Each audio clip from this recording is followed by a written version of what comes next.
Now, one of the big delays of the year is 2077 Cyberpunk, or Cyberpunk 2077 if you actually pay attention to it, which is CD Projekt Red's follow-up to The Witcher. Now, obviously, there's a lot of things going around about that, about the delay, and about how they still want to crunch people for 6 months and all that kind of stuff. And that's all, it's very interesting. It'll be interesting to see how it comes out at the end of the thing and what it means for gaming culture and all that. But man, everyone just wants to play some Cyberpunk. Hey, and there's never been a better time to be a Cyberpunk fan, especially recently. There's been some fantastic games and some okay games that have come out that are Cyberpunk themed that I figured we should discuss in a little bit more detail. So one of those games, Ruiner. Now, Ruiner is you take the place of random protagonist. I forget if he actually has a name in it. That's how forgettable he is. Who gets taken over by the girl, to help her ascend to a place called Heaven, kill God, I guess. He's called the boss, but I mean, it's God. And to do so, you've got to through all the different areas of New Renkoch. And so it's an interesting idea, executed not great. Visually, it is stunning. It is so arresting how well they've done the visuals. It's the big flashes of red and the way that they tie this kind of overwhelming, borderline steampunk at times world into this like cyberpunk dystopian nightmare. And the characters you meet are all suitably integrated. They've got like mechanoid kind of implants and all that kind of stuff. And the way it comes to terms with pushing you through all these areas, it does it in a shallow story sense, but like just arresting visuals. And the problem is it doesn't play great either. So it plays like a kind of isometric.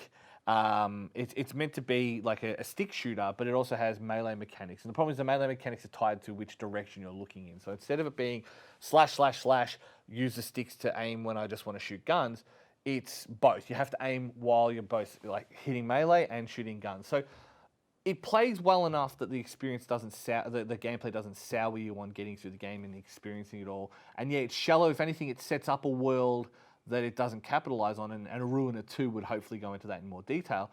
But it's still an enduring cyberpunk romp, especially from that aesthetic point of view. But if you want something that's a little bit more cerebral, I guess, Red Strings Club is probably the game that you're after. And Red Strings Club has an interesting premise. You pour drinks to activate a certain, be it a fear or a certain emotion in whoever you're talking to try and extract information out of them. In a world of cyber changed people, it's a really human way to try and break through that. So they're doing that interesting dichotomy. Early on in the game, you meet a robot, I guess an android, who has an empath chip inside of it. So how the gameplay works is you pour a drink for someone, ask them questions, try and understand more about the world or follow your particular aim. So let's say you want to find out what's going on with this secret organization, or you want to try and find more out about a certain person.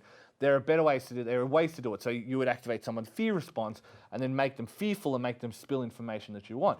Or you can go the other route and go the compassionate, like activate their compassion or their joy or their pride, and then ask them questions that play into that. So it's a really interesting way to do that kind of thing. And the way it's called the red string because the way it tracks the story is that a red string follows each point. You can do each point, say, 3 or 4 different ways, but the red string follows the way you do it. So it's a good way to go back at the end of it and go, oh, I could have gone a different way with this, or I could have gone a different way with this. At the end of each interaction, you'll be asked questions by the empath bot. Do you think that X person is a psychopath? Do you think they're physically attracted to you? It's pretty Blade Runner-y. Like it's like sitting there through that kind of test and going, am I a human at the end of it kind of thing. And I was just amazed at how, for a game, I normally don't like those kind of games to begin with. I'm not huge on point and clicks, and it's not really a point and click, it's more just a conversation narrative game. But they make it such an ingrained part of the experience that I think it's worth going through at least once. I think you could go back and play them all and drive yourself crazy, but I think going through it once, following your path on it, it's that kind of game. Follow your path, don't go through it again unless you really want to see another outcome.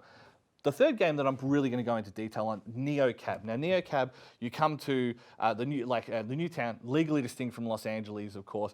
It's set in the near future, and you're an Uber driver. You're not an Uber driver, though, are you? You're called something different. Like, you're called a NeoCab driver, who is the last one of the last drivers that hasn't been overtaken by automatic cars, who are pushing people out of their jobs, and it's interesting to see how it takes a lot of the current conversations or even previous conversations around, labour and, automation and all those kind of things, and tweaks them with a new focus. Like, there's a group that are against the idea of people owning cars because they're dangerous, and it's basically an analog for the gun debate, but put through the vision, through the kind of the lens of cars. And it does a really good job when it's doing that. I think sometimes some of the interactions are a bit contrived, and the way that the game tracks that is through basically a mood ring on Lena's arm that tracks how you're feeling, and therefore it can cut off certain options and certain questions. So if you're too angry, you can only respond with the angry response. If you're too calm or you're too sad, you can only respond with the sad response. And it's a good way to kind of track mood, but also follow what you feel is true to not only the character, but to your own personal beliefs in it as well. So it's an interesting thought experiment in how to deal with this. Plus, there's the ticking clock of finding your friend who's gone missing and all this other stuff. So I don't know. I was genuinely surprised with the kind of the spread of games that I have here. There's two of them that are conversation simulators, and the way they do it is a bit more philosophical. There's Ruiner, which is just balls to the wall action, but just done so strikingly aesthetic. But there's some other great games out there as well that do a similar thing. 2064, as much as I didn't necessarily like the overall game, I still think it does a good enough job on touching those themes. And there's a bunch of other great little Cyberpunk games as well. I still want to give Valhalla a shot. There's a heap of good ones. So I would say that the 6-month gap that is from now until the release of Cyberpunk, there is plenty of things that can fill that space. And Cyberpunk's not exactly something that video games are afraid of. Deus Ex, plenty of other great examples. So even going back into the history and playing Cyberpunk games, there's plenty out there. But these are just a few that I've seen in the last few years come up that I thought might be worth checking out in advance of what is probably going to be another pretty good game from CD Projekt Red. They have enough of a reputation. But I guess with that, we shall see.